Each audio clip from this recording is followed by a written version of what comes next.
Shalom saudara sekalian, kita kembali mengikuti acara Abam Anda Bertanya Alkitab Menjawab. Kita masuk episode 345. Pertanyaan pertama, Bapak, saya pria umur 35 tahun. Ya. Saya bingung mau mulai dari mana. Saya banyak mendengar Abam dan banyak kena ke hati saya. Saya sangat diberkati dari jawaban Bapak. Tapi kali ini saya beranikan diri ingin curhat ke Bapak. Saya terlahir dari orang tua yang tidak mengingini saya. Saya adalah anak di luar nikah ketika ibu saya mengandung saya. Ibu saya menikahi pria lain yang sekarang menjadi papa dari adik-adik saya. Sempat dalam kandungan saya mau diaborsi tapi saya selamat dan lahirlah saya. Setelah setahun kemudian adik saya lahir dan seterusnya sampai adik-adik saya yang kedua, 3, 4, dan 5. Ketika saya umur 7 tahun saya sudah merasa saya bukan bagian dari keluarga ini karena perlakuan ayah tiri saya yang sangat kasar terhadap saya. Bahkan saya pernah dipukul dan ditendang. Bahkan kata-katanya sampai sekarang saya ingat. Ayah tiri saya bilang saya bukan anaknya dan ditemukan dalam tong sampah. Sejak saat itu saya tidak pernah minta apapun sama orang tua. Karena saya tahu akan ditolak dan saya jadi orang, menurut orang banyak saya humoris tapi sakitnya nggak ada yang tahu. Waktu itu ayah tiri saya suka judi, main wanita dan mabuk-mabuk. Itu membuat ibu saya tidak tahan dan kemudian ibu saya cerai dengan ayah tiri. Kemudian pergi bawa saya dan adik-adik saya dengan laki-laki lain. Singkat cerita ibu saya percaya Tuhan Yesus dan dibaptis tahun 2002. Dan waktu itu saya bergairah sama Tuhan. Tapi apinya tidak tahan lama dan mudah redup. Dan ketika saya berumur 27 tahun saya baru tahu tentang ayah kandung saya.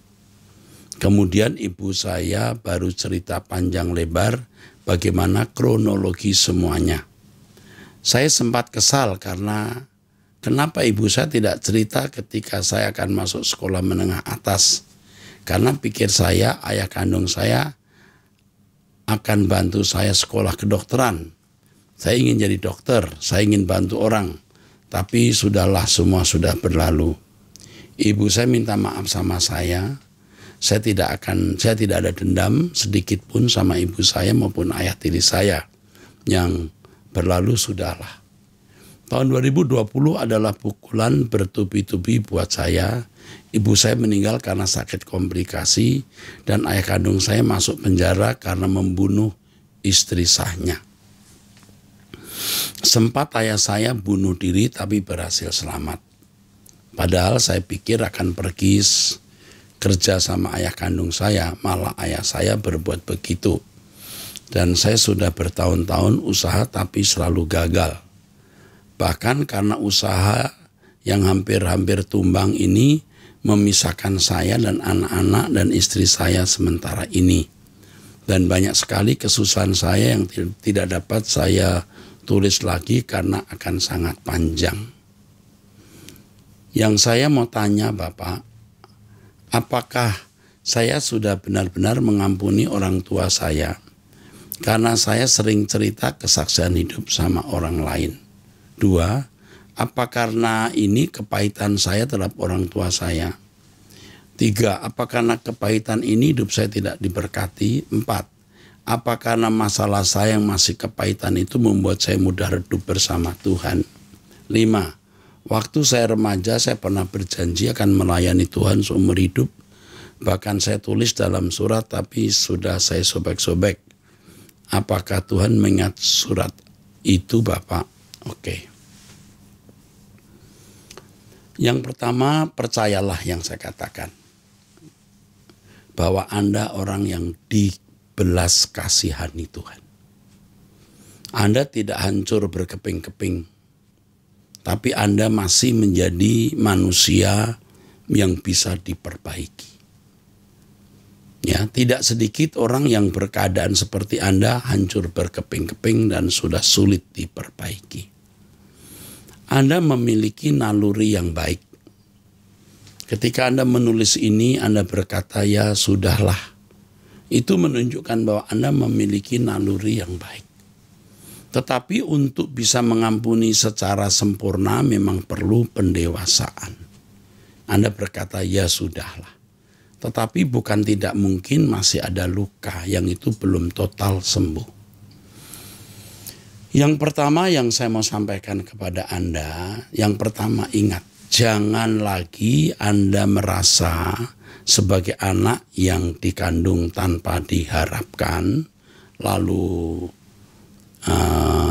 menjadi anak dalam tanda kutip seperti anak haram, itu membayangi Anda. Jangan lagi Anda ingat, lupakan itu. Walaupun itu bisa berdampak, tetapi itu tidak akan tetap, artinya tidak permanen. Allah bisa merubah keadaan. Nah, saya anjurkan Anda tidak perlu cerita ini lagi kepada orang lain sejak saya jawab pertanyaan Anda. Jadi seakan-akan Anda lahir secara baik, dikandung secara baik. Sebab buktinya Anda sekarang masih eksis. Jangan ingat apa yang sudah terjadi.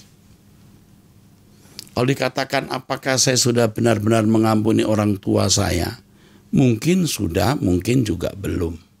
Tetapi menurut saya Anda belum memiliki kelegaan secara penuh karena Anda tidak dewasa.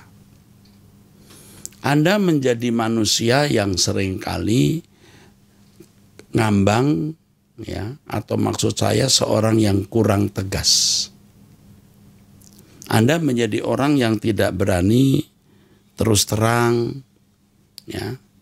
Anda ada mindernya, Anda tidak memiliki keteguhan hati, mudah berubah, tetapi Anda orang baik. Anda orang baik. Nah, sekarang yang saya harus sampaikan adalah belajarlah suara kebenaran sampai tuntas. Maka kepahitan Anda terhadap orang tua akan musnah dari hati Anda. Tidak ada kepahitan sama sekali, tidak ingat lagi masa lalu setelah kebenaran firman Tuhan mendewasakan Anda. Ya. Nah, apakah karena kepahitan ini hidup saya tidak diberkati? Bisa saja. Tapi yang jelas kalau Tuhan memberkati saudara, saudara menjadi tidak baik, menjadi rusak, maka berkat itu bisa ditunda, bahkan bisa dibatalkan.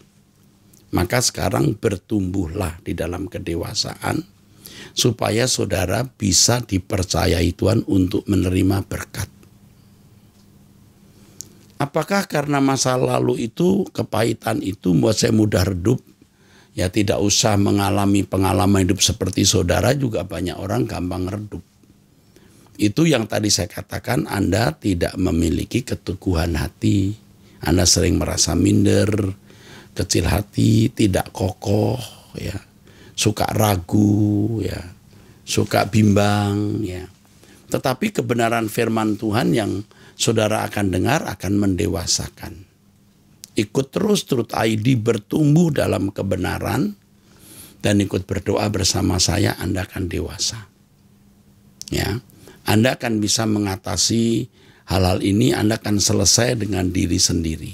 Anda ini jelas belum selesai dengan diri sendiri dan salah satu faktornya Anda sering ingat, saya ini terlahir tidak diharapkan, pernah mau diaborsi, jadi anak haram, waktu kecil mendapat perlakuan yang kasar dari bapak tiri, itu semua merusak. Tapi Tuhan bisa memperbaiki dan menyembuhkan Anda. Sangat bisa. Dan saya mau katakan di dalam nama Tuhan, Anda itu orang yang dibelas kasihani Tuhan. Anda itu disayang Tuhan. Tuhan akan memberkati saudara. Ya. Jadi Anda harus matang dan dewasa, ya, supaya Anda juga menjadi bapak yang memiliki wibawa di depan istri dan anak-anak Anda. Sebab dengan keadaan karakteristik Anda yang tidak kokoh ini, Anda bisa kurang berwibawa di depan istri dan anak-anak. Anda tidak cerita ini apa yang membuat Anda terpisah dari istri dan anak-anak Anda. Anda punya masalah ini memang rumit ya. Belum lagi masalah ekonomi. Anda ini seorang peragu, ya, suka ragu-ragu, ya. Dan ini yang harus harus dihilangkan, ya.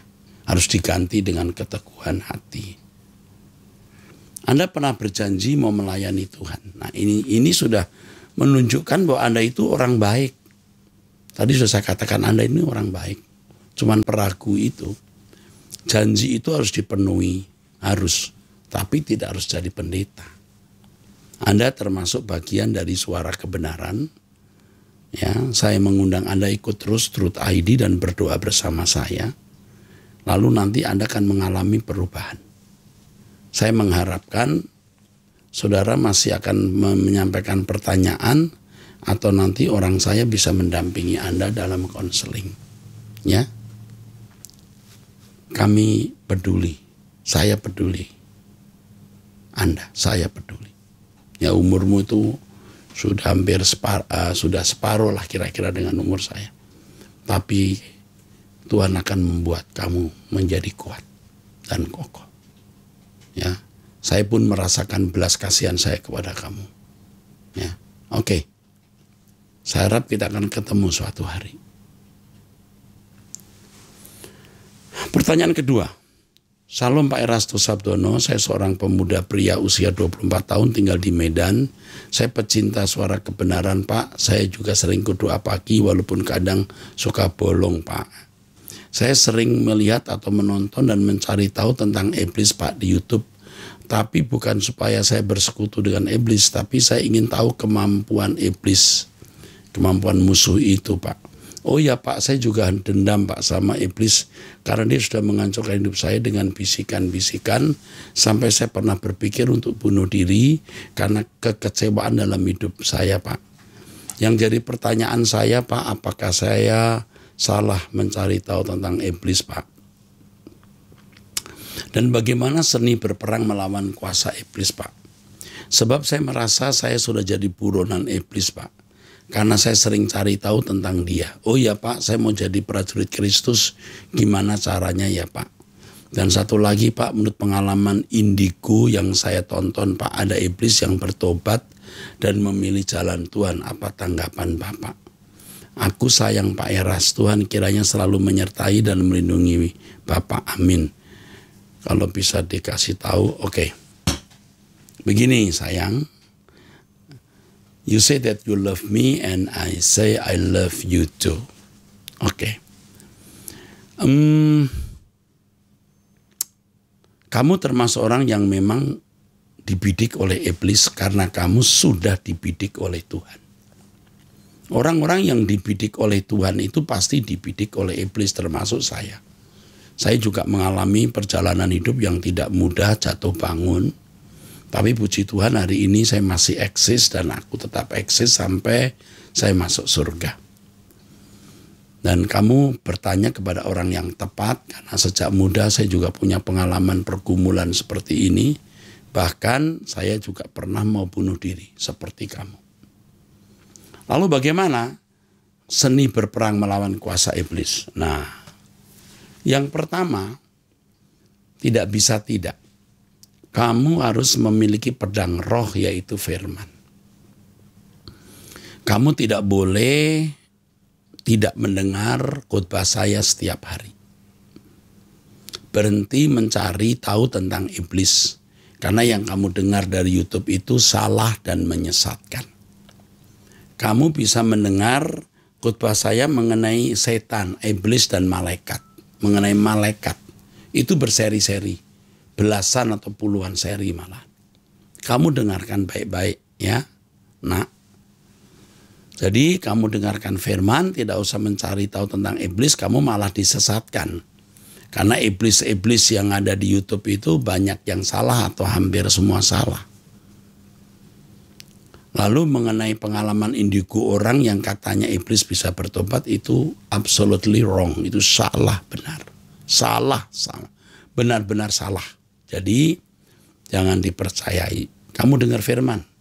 Itu itu tidak bisa tidak. Untuk melawan iblis harus mengalami pembaharuan pikiran supaya kamu bisa membedakan bisikan iblis atau bisikan Roh Kudus. Yohanes pasal 10 mengatakan bahwa domba-domba akan mendengar suara gembalanya. Nah, yang kedua, kamu harus punya doa pribadi. Bisa juga doa bersama dengan saya. Doa itu mutlak. Jadi mendengar firman mutlak, berdoa pribadi dan berdoa bersama-sama itu mutlak. Yang ketiga, jangan bergaul dengan orang yang tidak mewarnai jiwamu dengan baik. Termasuk jangan melihat film, tontonan, atau apapun di YouTube yang tidak membangun iman. Dengarkan khotbah saja. Dan saya menawarkan khotbah-khotbah saya akan membuat kamu kuat dan kokoh melawan si kunyuk iblis itu. Ingat ya, mendengar firman, doa, bergaul dengan orang yang tepat. Yang keempat, kamu harus mengisi hidupmu dengan tanggung jawab. Atur waktu dengan baik, studi dengan baik, bekerja dengan baik, karir dengan baik, itu bagian. Sebab kalau orang malas tidak bertanggung jawab, maka banyak kemungkinan diselewengkan oleh iblis. Dan yang terakhir penting sekali, tekad. Ini mutlak, kamu harus tekad. Aku mau hidup suci, aku mau hidup benar, aku mau menyenangkan hati Allah. Kamu turuti apa yang saya sampaikan, kamu menang lawan iblis. Buktikan itu. Ya, baik. Pertanyaan berikut yang ketiga. Salam Pak Era, saya mau tanya, beberapa kali saya mimpi sebagai berikut. Waktu tidur siang saya berada di awan dan melihat banyak orang pakai baju putih dan ada satu pintu, lalu saya buka dan di dalam ada satu kursi seperti kursi kerajaan dan saya tidak dapat melihat mukanya karena bersinar luar biasa. Tapi ada suara, saya tidak boleh masuk di sana. Tapi saya merasakan damai yang luar biasa sampai saya tidak mau bangun. Lalu yang kedua, saya berjalan di jalan yang kecil dan kanan kiri ada yang baju putih. Di setiap antara pohon dan di ujung jalan saya melihat orang yang berbaju putih tapi dipenuhi dengan sinar yang terang sekali. 3, saya mendapat daun waru. Daun waru itu daun ya yang bentuknya bulat-bulat ya. Bersama adik saya, tapi di belakang waru saya dipenuhi anggur yang manis, tapi adik saya daun warunya layu. Saya melihat 2 lembah dan saya melihat banyak orang yang menyeberang tanpa tali. Banyak yang bisa menyeberang tapi ada yang jatuh ke bawah. Waktu saya mau mencoba ke sana, saya mendengar suara bahwa saya tidak boleh ke sana karena belum waktunya. Pak Eras, apakah mimpi itu biasa atau Tuhan punya rencana untuk saya? Saya tidak tahu. Karena kamu harus tanya Tuhan, apa maksud mimpi itu? Ya, apa maksud mimpi ini? Tetapi kalau mimpi dari Tuhan, saya bisa mengerti pertama, hal yang tidak pernah terduga atau tidak pernah kita pikirkan. Misalnya seorang sopir, driver maksud saya, sopir truk gitu. Terus mimpi dia naik truk, dia supirin lalu truknya bagaimana jatuh. Nah itu kadang-kadang karena memang dunianya truk, bisa saja itu aktivitas jiwa di bawah sadarnya. Tapi kemudian kalau dia mimpinya itu hal yang tidak terkait dengan truk. Dan dia tidak pernah kepikir bahwa itu akan muncul di dalam mimpinya. Itu kemungkinan ada pesan Tuhan di situ. Tapi bukan berarti kalau dia mimpi mengenai truk tadi bukan dari Tuhan, belum tentu juga. Tetapi yang saya pahami kalau orang cerita mimpinya, saya melihat orang ini memiliki kaitan nggak dengan isi mimpi tersebut. Itu, ya, itu. Yang kedua, mimpi yang dari Tuhan itu membuat kita gentar. Ada satu kegentaran yang kita alami. Nah, saya sudah pernah mengalami dan bahkan beberapa kali, jadi saya mengerti sekali. 3, mimpi itu mencengkeram kita. Mencengkeram. Jadi selain membuat kita gentar, mencengkeram. Jadi waktu kita sudah selesai sudah bangun tidur pun masih mencengkeram. Yang keempat, mimpi itu ketika kita bawa dalam doa menjadi berkembang. Lebih lengkap, lebih detail. Loh, kok waktu itu bener ya, waktu itu mimpi saya begini kok. Saya lihat orang itu, ada orang juga yang berbau lain, muncul lagi. Padahal setelah kita bangun tidur, setelah mimpi itu kita lupa. Tapi waktu Anda doakan, itu muncul. Lebih detail. Kelima, kalau itu mimpi dari Tuhan, Tuhan akan memberitahu karena Tuhan tidak pernah membuat teka-teki silang yang tidak bisa dijawab. Seperti teka-teki silang begitu. Jadi kalau kamu tanya ke saya arti mimpi, kamu harus tanya Tuhan karena saya bukan Tuhan. Saya tidak bisa mengerti kecuali Tuhan memberitahu saya arti mimpi itu. Tapi sekarang belum. Dan saya tidak berani mengartikan, bahaya. Oke, itu. Berikutnya pertanyaan keempat. Shalom Pak Pendeta, saya seorang ibu dari Kupang NTT. Saya seorang yang dipulihkan Tuhan dari penyakit kepahitan dengan suami selama hampir 9 tahun Pak. Dan sekarang saya ada dalam satu persekutuan doa yang baru dibangun kira-kira 2 tahun ini. Biasanya saya selalu berdoa bersama dengan anggota persekutuan di kaki Dian di setiap malam. Dan sekarang saya mau bangun mesbah doa sendiri dengan suami dan anak saya di rumah sendiri. Tetapi tetap berdoa bersama di kaki Dian yang setelah kami mesbah keluarga. Oh, tetap doa. Tapi ketua persekutuan selalu membicarakan nama saya dengan orang lain. Bahwa saya sekarang mau ngotot bangun mesbah doa sendiri dengan keluarga saya.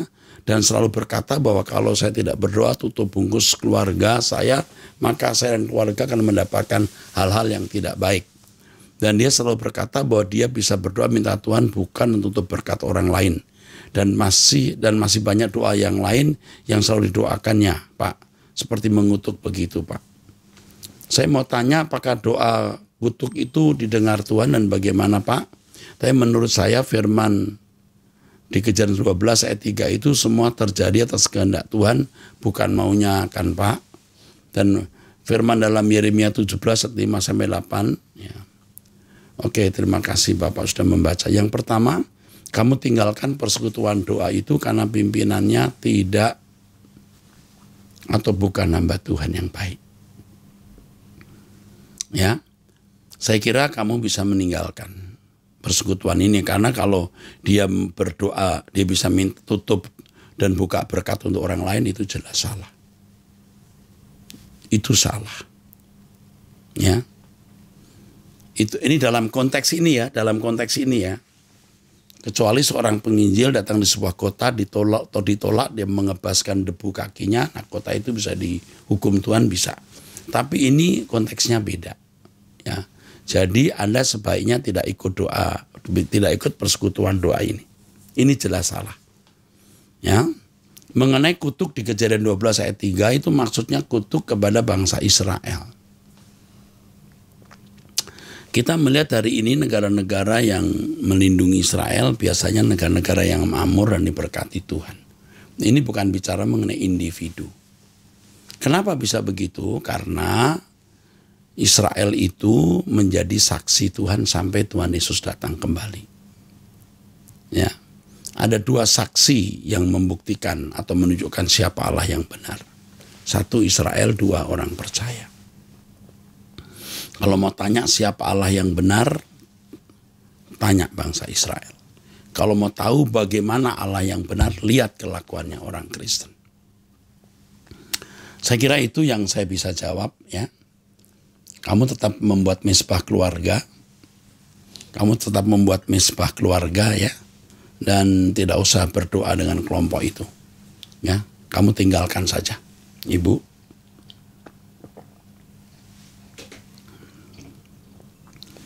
Pertanyaan kelima. Salam Pak Eras. Kami mempunyai 2 anak laki-laki, yang pertama kelas 1 SMP dan kedua kelas 4 SD. Makin hari kelakuan si sulung makin menentang orang tua. Kalau ada maunya harus dibelikan seperti mainan, robot, Lego, kapal, mainan yang mahal menurut ukuran ekonomi kami. Sementara ekonomi kami pas-pasan, kami mendidik mereka disiplin dengan keras sejak kecil dan mereka penurut rajin. Waktu kecil anak sulung ini nurut, dibelikan satu saja mainan sudah senang. Kami yang mendidiknya dengan firman, mewajibkan anak-anak baca firman Injil saja tiap pagi. Tapi anak kami yang sulung ini kelihatannya materialisme maksudnya ya, dan membangkang. Kami bingung bagaimana cara mendidiknya, Pak. Jangan sampai adiknya ikut-ikutan. Apakah ini dikarenakan perubahan sifat, sikap, dan kanak-kanak menjadi remaja atau apa? Kami sungguh bingung ya. Mau jadi apa kelak anak kami ini? Prestasinya di sekolah menengah ke atas. Otak cukup cerdas, tidak diizinkan main game online sama sekali. Tapi dia mulai membuat grup gamer di WA. Tadinya kami pikir anak-anak ini tidak perlu dikhawatirkan karena kami memberikan teladan dan didikan yang benar. Namun yang terjadi sebaliknya. Makanya dalam pertanyaan yang lalu saya pernah menanyakan apakah ada grup WA atau link YouTube untuk anak remaja binaan Pak Eras. Tapi tidak sempat dijawab, Pak. Oh, kalau warrior kayaknya terlalu dewasa tinggi bahasanya untuk seumuran kelas 1 SMP. Mohon solusi, Pak, apa yang harus kami lakukan untuk anak kami. Terima kasih. Nomor telepon Ibu akan saya catat.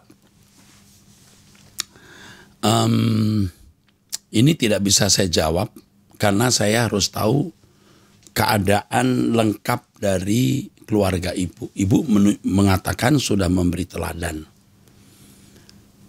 Tapi seberapa kuat teladan yang Ibu berikan? Seberapa kuat suasana rohani dalam keluarga Ibu? Lalu ini penting sekali, siapa teman anak ini? Aduh, ini yang paling penting, siapa teman anak ini? Tapi begini, Bu. Iblis tahu bahwa Ibu membahayakan bagi kerajaan kegelapan. Ya, Ibu strict mengajak anak-anak mencari Tuhan dan dia akan membidik siapa yang bisa dibidik dan yang sulung ini rupanya bisa dibidik. Anak itu bisa materialisme, bisa membangkang, pasti ada penyebabnya. Gadget itu bahaya sekali dan teman pergaulan itu bahaya sekali. Yang saya sarankan kepada ibu berdoa minta hikmat Tuhan. Tuhan tidak mungkin membuat anak ibu binasa masuk neraka kalau ibu sungguh-sungguh mengasihi Tuhan, hidup suci, menciptakan suasana rohani yang kuat yang bisa mengubah atau mempengaruhi keadaan rumah. Lakukan ini, Bu. Perjuangan ibu juga termasuk beban kami. Kalau begini beban kami. Jadi saya harap ibu akan memperkuat kehidupan rohani, hidup lebih suci. Ya, kalau anak-anak belum bisa diajak berdoa lama-lama, jangan dipaksakan. Ibu yang harus mencari wajah Tuhan. Perhatikan siapa teman-temannya, hindari teman-teman yang bisa mempengaruhi dia. Oke, saya kira itu dulu. Karena episode ini sudah habis waktunya, sampai bertemu di episode yang akan datang. Jangan lupa mensubscribe Truth ID, memberikan tanda like, dan menekan gambar loncengnya. Oke, Tuhan memberkati, sampai jumpa.